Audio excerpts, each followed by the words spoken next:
교회는 열심히 특심한 일들이 일을 되는 것을 볼 수가 있습니다. 할까? 이게 되겠나? 그런 사람들은요, 하나님의 일을 감당하기 어렵습니다. 우리가 맨 처음에 유다 지파가 이제 가나안 땅을 정복한 다음 자기 기업을 얻는 것을 14장, 15장에서 살펴보았습니다. 하루아침에 그들이 제일 먼저 땅을 기업을 얻습니다. 평소에 하나님을 따르는 열심히 있었습니다. 가나안 땅에 들어가시고 하나님이 내게 준 약속을 내가 반드시 쟁취하고야 말겠다는 그런 의지를 가졌기 때문에 그와 같은 일이 가능한 것을 우리가 볼 수가 있습니다. 유다 지파도 열심히 있었지만은 16장, 17장을 보게 되면 이제 요셉 지파가 땅을 얻는 것을 볼 수가 있습니다. 땅을 얻어놓고도 그 몫을 달라고 조금 더 달라고 하는 것을 우리가 볼 수가 있습니다만 그렇습니다. 하나님의 축복도 하나님의 나라를 향한 충성도 대를 이어 흐르고 있는 것을 볼 수가 있습니다. 사명을 행하는 것도 그렇습니다. 이상한 자는 항상 넘치는데 그냥 빌빌 거리는 사람들은 항상 빌빌 거리는 오늘날 교회도 마찬가지입니다. 이스라엘 12지파도 마찬가지입니다만 그러면 나머지 지파들은 뭘 하고 있느냐? 오늘 우리가 살펴봤습니다. 이제 유다 지파와 요셉 지파가 기업을 분배받았지 않습니까? 나머지 지파들은 다른 지파들은 기업을 분배받고 안식을 누리고 있음에도 불구하고 길갈에 퍼질러 앉아서는 땅을 기업으로 받을 생각조차 하지 않고 있습니다. 그래서 3절에 보시면 하도 여호수아가 답답해서 뭐라고 합니까? 이스라엘 자손에게 이르되 너희가 네 조상의 하나님 여호와께서 너희에게 이미 주신 땅을 점령하러 가기를 어느 때까지 지체하리라. 지금 여호수아의 마음은 새까맣게 타 들어가고 있는 거죠.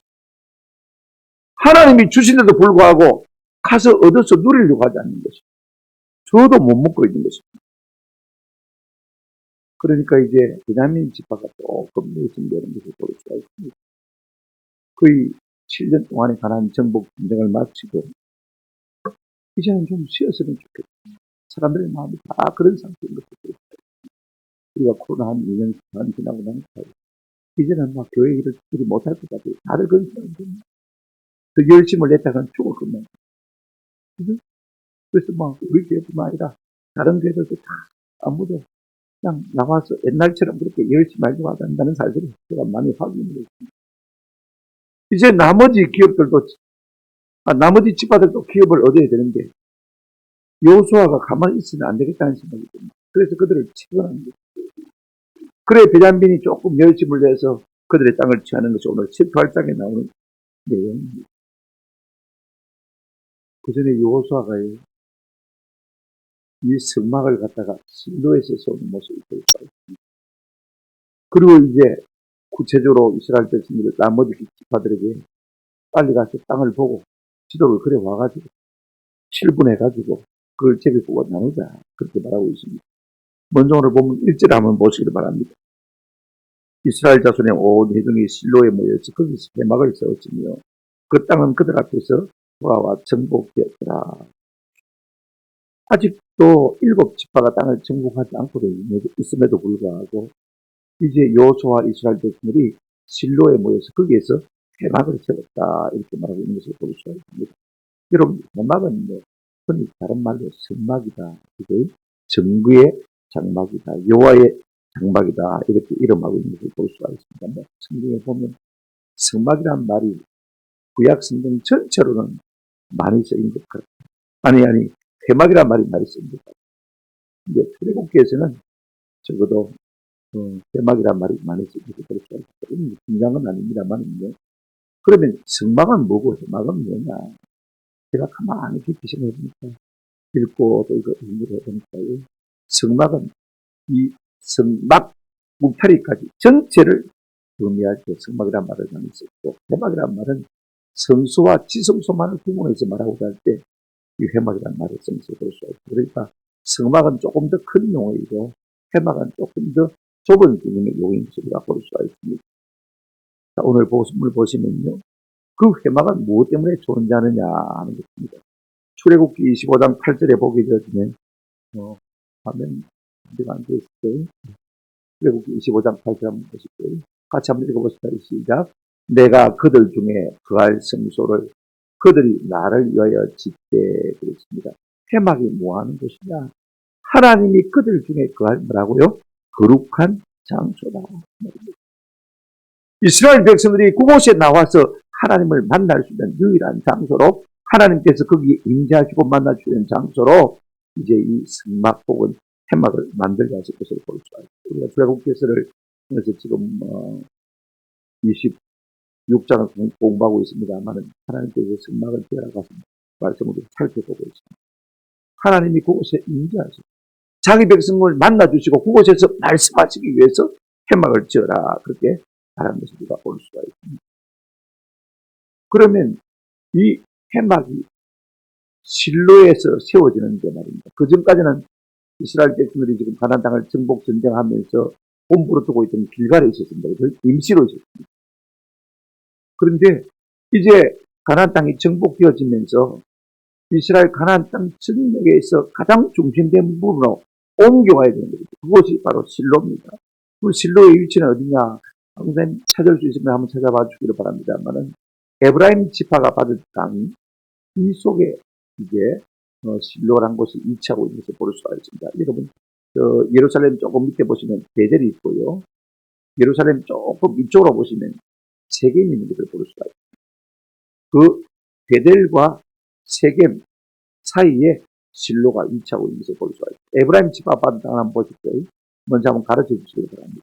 한가운데입니다. 그 분홍색 비슷하게 밑에 칸에 가로질려 있는 부분이 에브라임 지파가 얻은 땅인데요. 그 중간쯤 조금 한 중심에 보시면 세겜이라는 곳이 있는데 지도가 보여지는지 모르겠습니다. 예루살렘 하여튼 이쪽이죠. 그 세겜 땅을 이제 세겜 땅하고 베델 사이에 실로란 땅에서 성전을 세우는 것을 볼 수가 있습니다. 뭐 간단한 것입니다. 여러분 왜 실로에 성막을 세워야 되느냐? 그것이 가나안 땅의 뭐라고요? 중심이다. 이걸 먼저 한번 생각해 두시기 바랍니다. 그러면 실로의 뜻이 뭐냐? 사람들은 실로, 샬롬, 그죠? 샬롬의 개념이다 이렇게 말합니다. 평화, 평안이다 이렇게 말합니다만 그렇게 쉽게 샬롬이다, 평화다 말하기가 좀 어려울 것 같아요. 우리가 창세기 49장에 보게 되어지면 야곱이 유다 지파를 축복하면서 실로가 오시기까지 실로를 갖다가 인칭되면서로 쓰고 있는 것을 볼 수가 있습니다. 그죠? 예수 그리스도 그분을 말할 때 예수를 실로라 표현한 것을 볼 수가 있습니다. 그럼 실로라는 의미가 뭐냐? 아직도 히브리 학자들이 이 뜻을 찾아내지도 못하고 있습니다. 그래서 우리가 실로란 말을 그냥 그대로 쓰고 있죠. 문법적으로 해명을 굳이 하자면 그에게 속한 자입니다. 억지로 끼 맞추자면 실로의 뜻이 뭐냐면 한번 따라합시다. 그에게 속한 자. 저는 이 부분을 심심하면 연구를 해봅니다. 제 책을 보면서 연구를 해보는데 요한복음에 보면 이제 눈먼 장님에게 예수님께서 실로암 못에 가서 말아 씻으라. 곧 그곳은 뜻이 뭐라고 했습니까? 보냄을 받았다. 실로암, 실로아, 실로 초기하게 얘기해주거든요. 저는 그래서 이렇게 해석하기를 더 좋아합니다. 실로의 뜻이 뭐냐? 보냄을 받은 보냄을 이렇게 해석하기를 좋아합니다만 아직까지 좋아하는 것은 아닙니다. 이렇게 한번 생각해 보시기 바랍니다. 그런데 무엇 때문에 실로에 이 성막 회막을 세우느냐? 여러분 본문 1절 하반절 한번 보시기 바랍니다. 거기에 회막을 세웠으며 그 땅 그들 앞에서 돌아와 정복되었더라. 그렇게 말하고 있는 것을 볼 수가 있습니다. 이제 가나안 땅이 거의 정복이 되었습니다. 그러니까 원형이 회복되었습니다. 그러면 지도를 딱 두고 볼 때 가장 중심이 어디냐? 에브라임이거든요.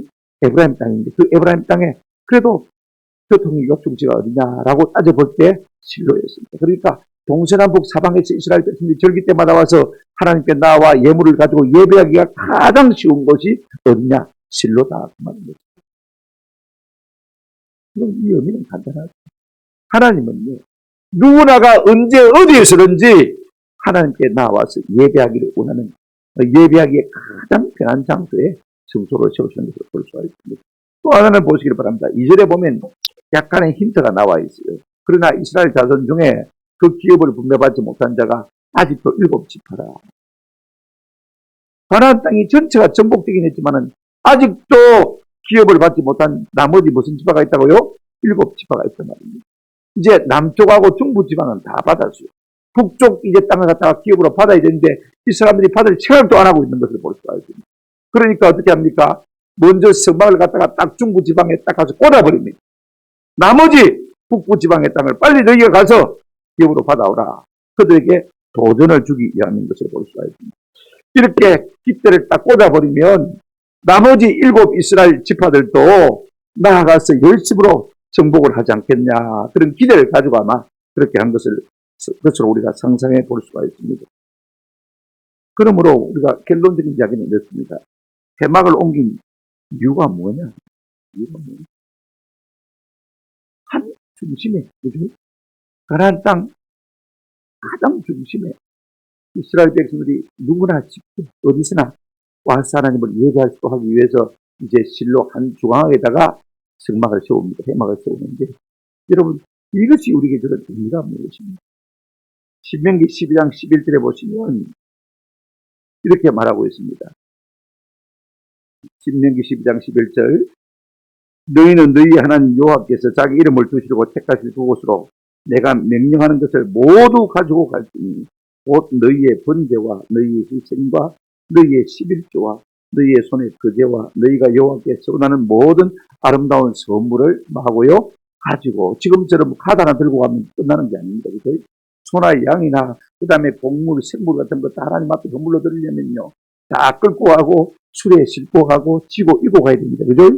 그러면 너무 먼 곳이면 해출기로 가야 되는데 그게 쉬운 일이 아니거든요. 한번 예배하기 위해서 말입니다. 그러니까 가장 쉬운 거예요. 가장 적절하기 좋도록 그렇게 실로에 성막을 세운 것을 볼 수가 있습니다. 그러면 이것이 오늘날 우리에게 시사하는 것이 무엇이냐? 이는 회막 중심의 삶을 살라고 우리를 초대합니다.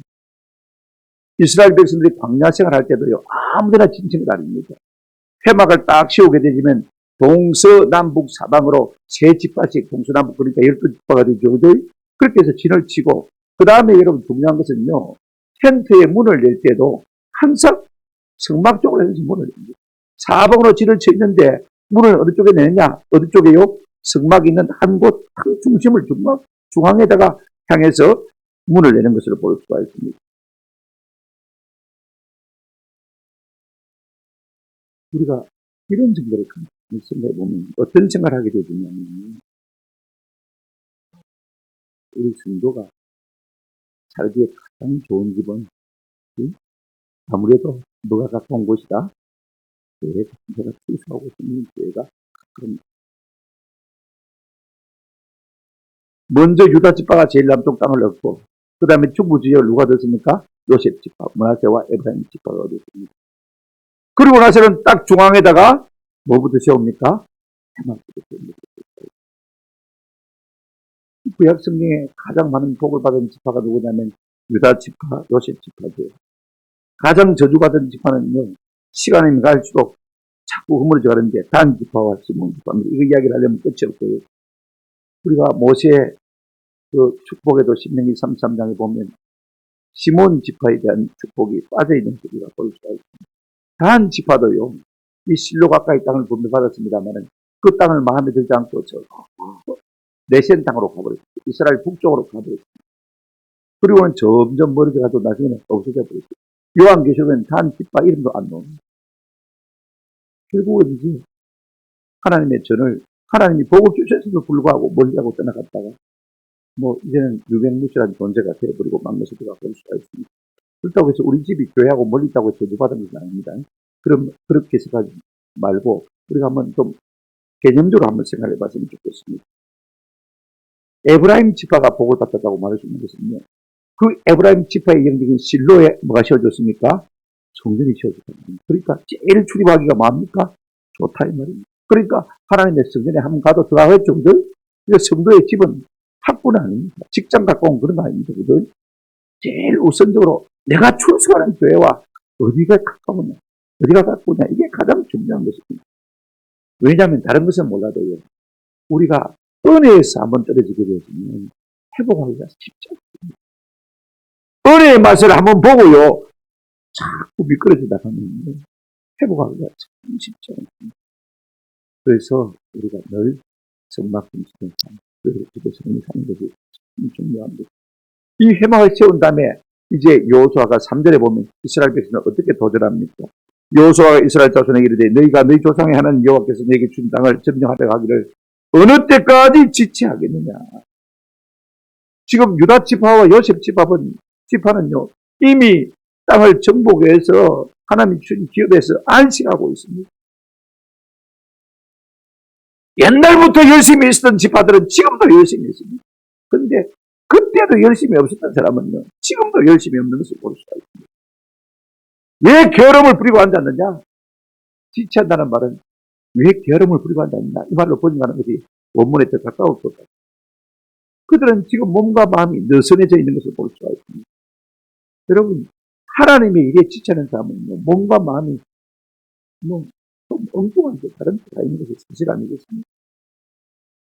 7년 정복 전쟁이 끝났습니다. 이제는 만사가 깊지 않습니다. 좀 쉬고 싶습니다. 그래서 그들의 본부가 있던 길갈에서 지금 퍼즐로 앉아 있는 것을 볼 수가 있습니다.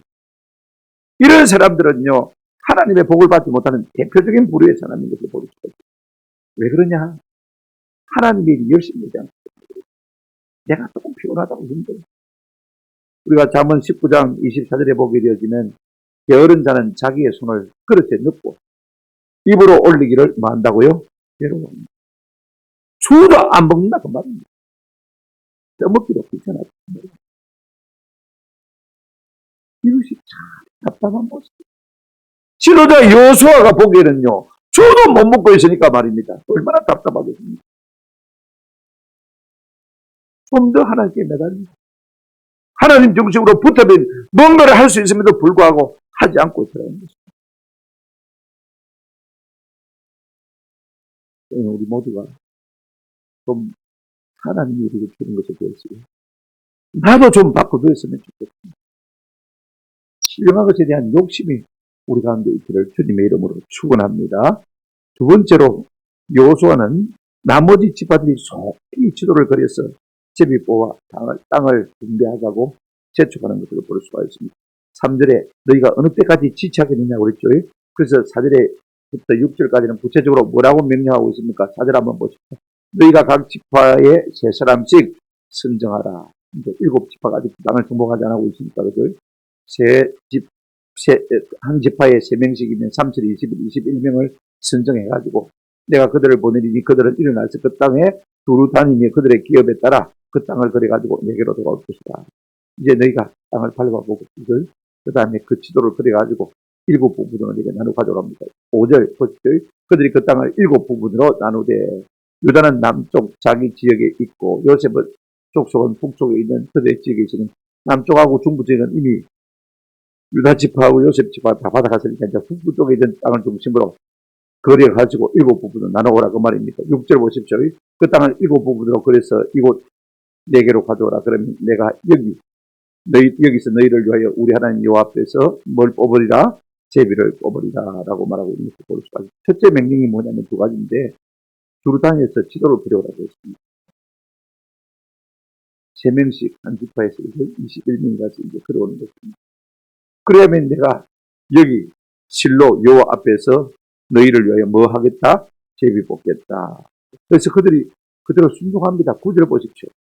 9절에 보시면 그 사람들이 가서 그 땅을 두루 다니며 성읍들을 따라서 7부분으로 체계 그래서 실로 진영에 돌아와 여호수아에게 나오니 그제서야 마저 못해서 이제 한 지파에 3명씩 21명이 이제 북쪽 땅을 올라가가지고는 대충 형태를 그려오는 것입니다. 무슨 실력으로 그들이 지도를 그릴 수 있겠냐라고 말할지 모르지만요. 그들은 다 그들의 선조들이 애국 땅에서 토목공산들의 전문들이었습니다. 다 거기서 그런 기술이 있었습니다. 기하학의 기술이 다 있으니까 그걸 듣고 보고 배워서 이미 땅을 그릴 수가 있습니다. 대충 지도를 그려낼 수 있는 사람들입니다. 그래가지고 지도를 그려와서 이제 7부분으로 나누고 그걸 가지고 하나님 앞에서 뭐 하겠다고요? 제비 뽑아 나누겠다. 그렇게 말하고 있습니다. 두 번째가 이제 제비 뽑아 나눈다는 말씀입니다. 6절, 8절, 10절에도 이제 제비 뽑아 나눈 간격이 나오는 것을 볼 수가 있습니다. 10절 한번 같이 보실까요? 여호수아가 그들을 위하여 실로 여호와 앞에서 제비를 뽑고 그가 거기서 이스라엘 자손의 분파대로 그 땅을 뭐하였더라? 분배하였더라. 그랬습니다. 왜 제비 뽑습니까? 하나님께서 제비 뽑아 땅을 분배하라고 이미 모세를 통해서 말씀하셨기 때문에 그렇습니다. 민수기 26장 55절에 보십시오. 오직 그 땅을 제비 뽑아 나누어 그들의 조상 지파의 이름을 따라 얻게 할진다. 어느 놈이 힘세다고 말입니다. 나 우리 많이 해야겠다고 막 윽박질러가지고 빼앗아가는 것이 아니고 딱 그래 놓으면 하나님께서 하나님의 주권을 가지고 하나님의 능력과 지혜로 그들에게 가장 합당한 땅을 제비를 뽑은 방식을 통해서 주겠다 그 말씀입니다. 여러분 내가요 아무리 바라봐도 하나님이 주셔야만 우리가 받을 수 있습니다. 맞습니까? 이거 우리가 아죠. 그러면 하나님의 마음에 들지 않는 일이 최우선입니다. 이거 우리가 내가 발버둥치다고 꼭 되는 것은 아닙니다. 그리고 또 내가 금방 잘한다고 해서 잘 되는 것은 아니에요. 내 조상 때부터 심어온 그것이 오늘 우리 인생의 입장을 꼭 기억할 필요가 있습니다. 그들은 제비를 뽑는 것을 통해서 하나님의 주권이 그들에게 나타난다고 믿었기 때문에 제비를 뽑았습니다. 잠언 18장 18절에 보면 이런 말씀이 있습니다. 제비 뽑는 것은 다툼을 거치게 하여 강한 자 사이에 해결하게 하느니라. 힘세다고 뺏어가는 게 아닌데 왜 제비 뽑느냐? 하나님께서 주셨다 그러더니 사람들이 말 못합니다. 하나님이 하신 것인데 너가 함부로 할 수 있냐? 그래서 모든 다툼을 종식시킨 것을 볼 수가 있습니다. 여러분 잠언 16장 33절에도 이런 말씀이 있습니다. 16장 33절 한번 읽어보실까요? 16장 33절 다 같이 시작. 제비는 사람이 뽑으나 모든 일을 작정하기는 여호와께니. 내가 제비 뽑지만은 하나님께서 줄 자에게 이미 딱 마음에 하나님이 작정하시고 계획하시고 이끌어 가신다 그 말씀입니다. 하나님의 뜻에 따라 우리가 되어진다 이 말씀입니다. 이스라엘 백성들은 다른 것은 몰라도 제비를 통해서 하나님의 뜻이 나타난다고 믿는 믿음은 있었던 것을 볼 수가 있습니다. 여러분 땅을 분배하는 방법이 무엇입니까? 제비 뽑는 것입니다. 하나님이 주신 대로 받겠다. 하나님이 주는 것을 우리가 받을 수밖에 없다. 지금 그 믿음을 그들이 갖고 있는 것을 볼 수가 있습니다. 그러면 지금 내가 받는 것은 우연히 그렇게 되어진 것은 결단코 아닙니다. 하나님께서 우리 조상 제대로 우리의 삶을 보시고, 그죠? 우리의 삶을 보시고, 내가 저놈 이런 복을 줘야 되겠다 생각할 때 하나님께서 좋은 땅을 주시고, 좋은 기업을 주시고, 좋은 삶을 주시는 것입니다. 여러분이 다른 것에 욕심내지 마시고요. 내 주변에 좋은 사람을 주는 일에 좀 열심을 내시면요. 내가 그들을 닮아갈 수 있어요. 내가 그들의 삶을 닮아가면 나도 모르게 덤으로 그들과 함께 좋은 것을 누리게 되는 은혜를 누리게 될 줄로 믿습니다. 그러니까 우리가 시집 자각하는 것도 현재 직장 좋은 사람 찾아가면 안 됩니다. 잘 나가는 사람. 그 속에 그 부모들과 조상들이 하나님 앞에서 어떻게 사는 사람들이냐. 이걸 모르는 게 참 중요해요. 지금 별 볼 일 없어 보이도 조금 가난해 보이도 이런 것을 볼 줄 아는 믿음의 눈이 우리 가운데 우리 자녀들의 눈에 있기를 주님의 이름으로 축원합니다. 사람이 제비를 뽑아도 이래 작정은 누구에게 있다고요? 하나님입니다. 하나님 이런 방법을 통해서 우리에게 기업, 우리에게 복을 주시기를 원하시는 것을 볼 수가 있습니다. 세 번째로 우리가 생각할 것은요.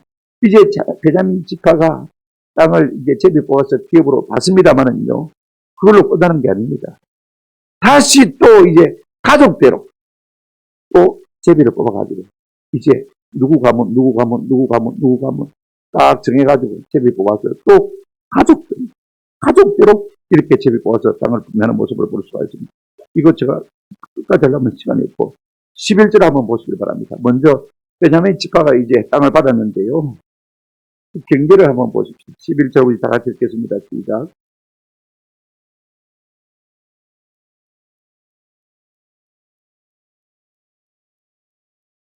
예. 베냐민 지파를 위하여서 그들의 가족들 제비를 뽑았습니다. 이제 베냐민 지파의 땅이 뽑혔습니다. 그 땅이 어디냐 하면 이제 이렇게 말하고 있습니다.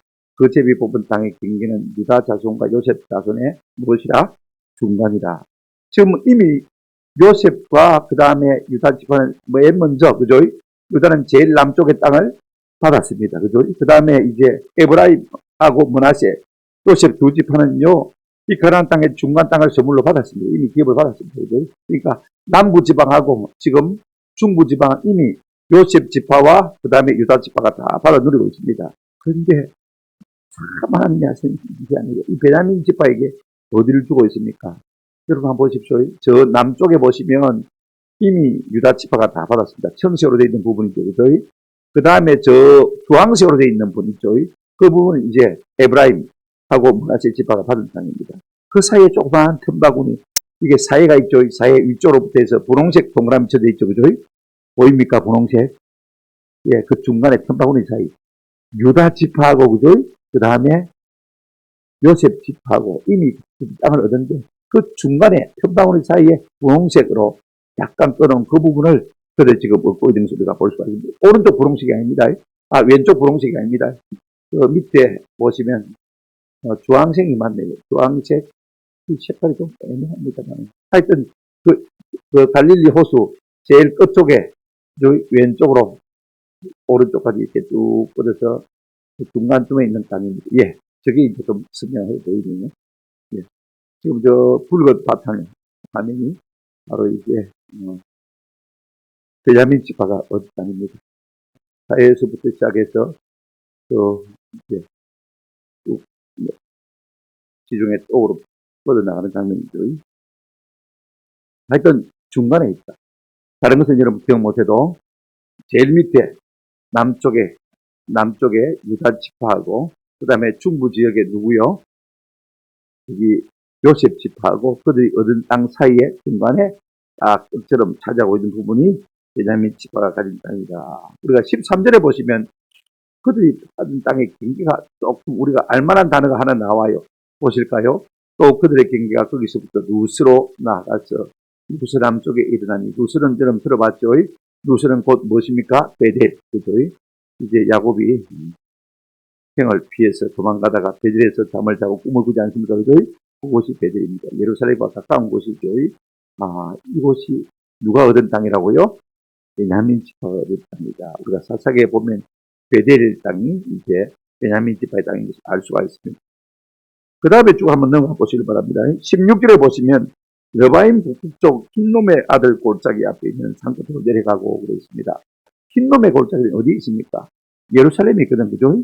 우리가 마태복음 봐도 흰놈의 골짜기가 나오는데 헬라어로는 게헨나라고 부릅니다, 그죠?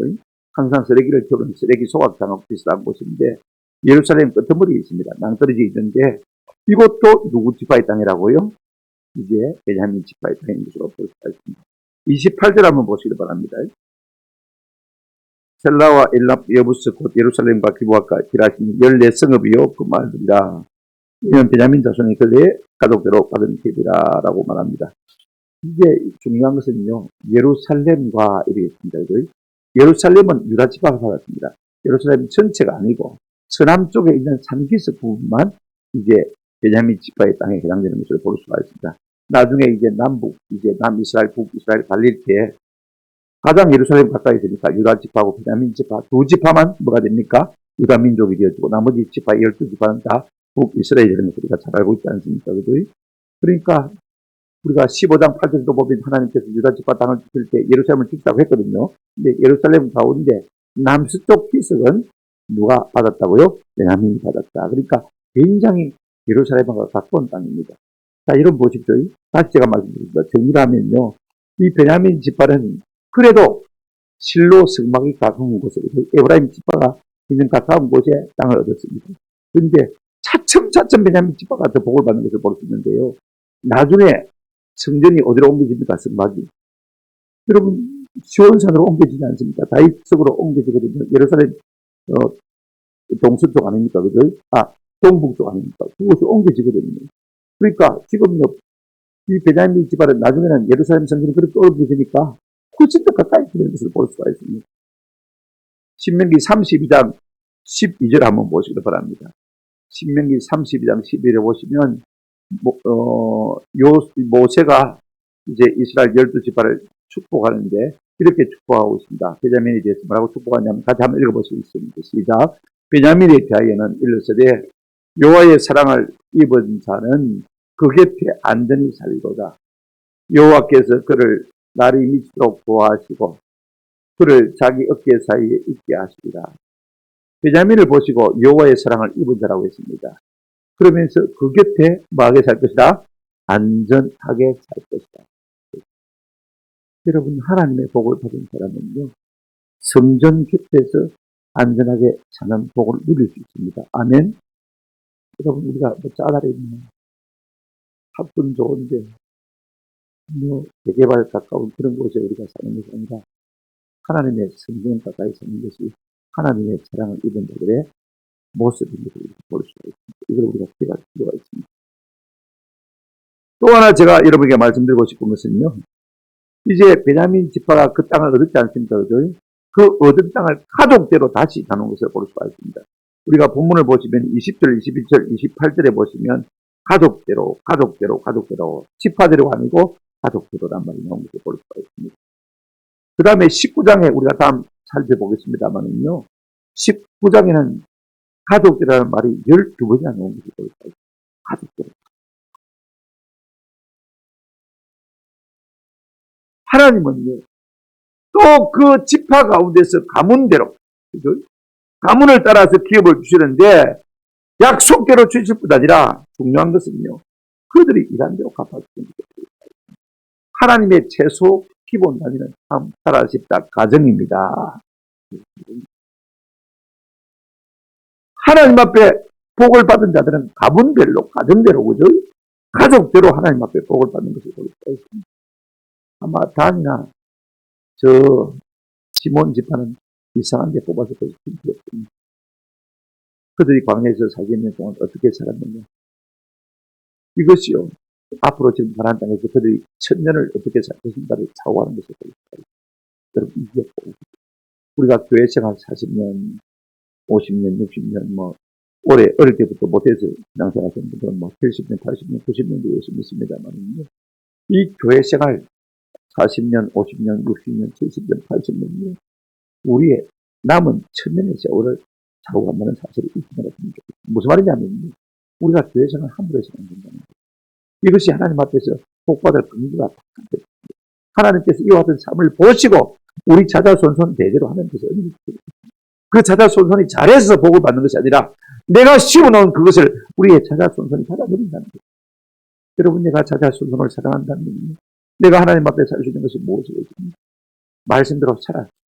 하나님의 기쁨이 되어질 때 나를 기억하시고, 하나님께서 다윗을 기억하사 이스라엘 왕들의 등불을 끄지 아니하셨다라고 말씀합니다. 다윗이 잘한 것이 하나 있으니까 말입니다. 그 머지리 같은 왕들이 다윗 후손으로 많이 나왔지만은 저거 탁 쳐서 잘라버리고 싶지만은 하나님께서 다윗을 기억하사 그 등불을 끄지 아니하셨다. 할렐루야. 그 조상이 잘해놓은 게 있으니까 하나님께서 은혜를 주시고 자비와 긍휼을 베풀어주는 것을 볼 수가 있습니다. 그리고 그의 선하신 뜻을 이루십니다. 여러분, 노아가 홍수에서 구원받을 때 노아 딸랑 혼자 받았습니까? 아닙니다. 8명의 식구가 다 받았습니다. 아멘. 여리고성에 이셈 라합이 구원받을 때 자기 혼자 구원받았습니까? 아닙니다. 그 아비의 온 집이 다 구원받은 것을 볼 수가 있습니다. 우리가 사도행전에도 마찬가지입니다. 오넬료만 혼자 딸랑 구원받았습니까? 아닙니다. 그와 온 집이 다 구원받았습니다. 그래서 사도행전 16장 31절에 보면 주 예수를 믿으라. 그리하면 너와 한번 따라합시다. 내 집이 다 구원을 받으리라. 나 혼자 구원받는 것이 아니고 나를 통해서 하나님이 우리 온 집안을 복주신다는 말씀입니다. 여러분, 우리가 하나님 앞에 내가 별 것 아니라는 존재를, 별 것 아닌 존재가 아니라는 사실을 마음속에 넣으시면 좋겠습니다. 하나님은 나를 보시고 우리 가족들이 은혜를 주십니다. 할렐루야. 그렇습니다. 여러분, 누가 예수를 믿었든지 그 가문을 살리시기 위해서 나를 택하셔서 예수 믿게 하신 것입니다. 내가 그들에게 부지런히 복음을 전하고 그들을 위해서 하나님의 이름으로 축복, 사명의 삶을 살아가는 것이 꼭 필요한 것입니다. 왜냐하면 가면 갈수록 복을 받아가지고 나중에 성막이요, 이게 실로가 파괴되어지면서 실로가 하나님 앞에 너무 죄를 받은 그 사람들이 다 파하시고 다윗께 오셔서 그 마음의 소원을 주십니다. 성전을 지을 마음을 주시고 그 다음에 하나님께서 계시고 알려주셨습니다. 아브라함이 독자 이삭을 갖다가 번제로 들려가던 그 모리아산 거기다 솔로몬에게 찍어 주었습니다. 그래서 역대하 한번 보십시오. 역대하를 보시면 3장 1절, 2절 나와 있으니까 1절만 하면 돼요.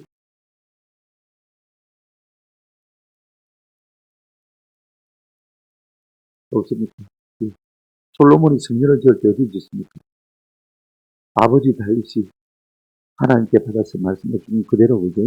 모리아 산기슭에다가 성전을 짓기 시작한 것을 볼 수가 있습니다. 할렐루야. 그래서 결국은 아브라함이 독자 이삭을 가지고 있던 그것이 하나님이 진짜 정한 성전으로 옮겨지는 것을 볼 수가 있습니다. 그러니까 베냐민 집안은 훨씬 더 좋은 것입니다. 자, 3장 1절 한번 보시기 바랍니다. 솔로몬이 예루살렘 모리아산에 여호와의 전투하기를 시작하니 그곳은 여호와께서 그의 아버지 다윗에게 나타날 것이요 여부스 사람 오르나의 토장마당에 다윗이 망한 곳이라 정한 곳이라. 우리가 열왕기하 21장에 보면 다윗이 인구 조사를 해가지고 하나님의 진노를 사오기를 이스라엘 백성들이 하나님의 시심을 받아서 전쟁으로 죽어갈 때 그래도 하나님의 선지자가 와서 빨리 이곳에서 제사를 드리십시오. 그곳이 오르나의 아라우나의 토장마당입니다. 이걸 여부스 사람 아라우나의 토장마당입니다. 그 땅을 사고 그 다음에 그 모든 것을 다 하나님과 번제를 드렸더니 하나님이 내라는 천사가 여기서 이제 칼을 들으면서 우리가 볼 수가 있습니다. 바로 그곳에다가 뭘 짓습니까? 성전을 짓는 것을 볼 수가 있습니다. 하나님께서 성전을 짓고. 그러니까 여러분 베냐민 지파는요 점점 성전과 가까워지는 것을 볼 수가 있습니다. 하나님과 가까이 있는 것이 참 복입니다. 여러분 성경에 이런 말씀이 있습니다. 시편 65편 4절입니다. 주께서 택하시고 가까이 오게 하사 주의 뜰에 살게 하신 사람은 한번 따랐다 복이 있나이다. 하나님 집과 가까운 사람 복이 있습니다. 일만 생기면 또로로 달려가서 기도할 수 있는 것, 그것에 가까이 있는 사람이 참 복입니다. 너무 멀어가지고 한번 올리고 해도 마음을 받아. 이걸 며칠 동안 고민하고 시간을 짜내고 연구해서 올 수 있는 그런 일이 아니고 이걸 내가 생각나면 또 달려가서 기도할 수 있는 그것을 있는 사람이 가장 그렇게 있다는 것입니다. 말씀을 맺습니다. 지금 이스라엘 백성들 중에 7지파는요. 하나님 가서 먹으라 내가 도와준다고 했음에도 불구하고 올라가 있습니다. 그리고 피곤합니다. 여기가 또 싸움. 하나님의 약속과 복이 되었어요. 별로 무관심한 것을 보였어요. 이 삶은 되죠. 이사를 짜다랗게 못할 살 필요가 뭐가 있습니까? 여기가 또 싸움. 하나님은요, 복을 완제품으로 주시는 것입니다. 약속으로 주십니다. 약속을 받은 우리가 그 약속을 붙들고 믿음으로 나아갈 때 그것이 하나님의 복의 완제품으로 우리의 삶 가운데 나타날 수가 있는 것입니다. 가만히 누워있습니다. 홍시가 내 입에 떨어지기만을 바라는 사람은 절대로 홍시를 못 줄 수가 있습니다. 홍시를 준다고 약속을 받았으니 나무까지 올라가서 홍시를 내 입에 넣어야 그것이 내 것이 될 수 있는 것입니다. 우리 예수님 그런 말씀하셨습니다. 내 아버지께서 일하시니 나는 지금도 뭐한다? 일한다. 하도 이스라엘 백성이 터질라 되었으니까 지금 지도자 여호수아의 가슴이 완전히 직감하게 터져가. 왜 이렇게 지체하고 있느냐? 빨리 일어나서 지도를 걸어가지고 7분에 온 제비 뽑다. 그래서 겨우 그들이 일어나서 열심을 내는데 그 중에 베냐민 지파가 뭐하더라? 열심을 내더라. 그냥 우리가 좋은 땅을 사는 것입니다. 그냥 우리가 하나님 앞에 복을 받는 것입니다.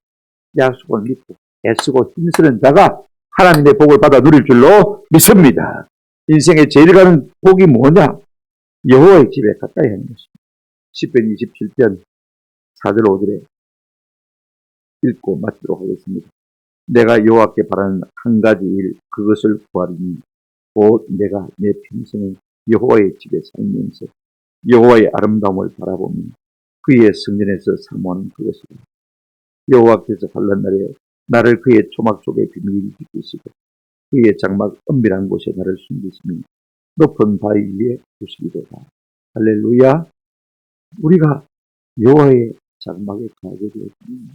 하나님께서 환난 날에도 우리를 도우시고 지키시겠다고 약속하셨습니다. 우리의 삶에 이 같은 은혜와 복을 누리며 살 수 있는 저와 여러분 되시기를 주님의 이름으로 축원합니다. 아멘.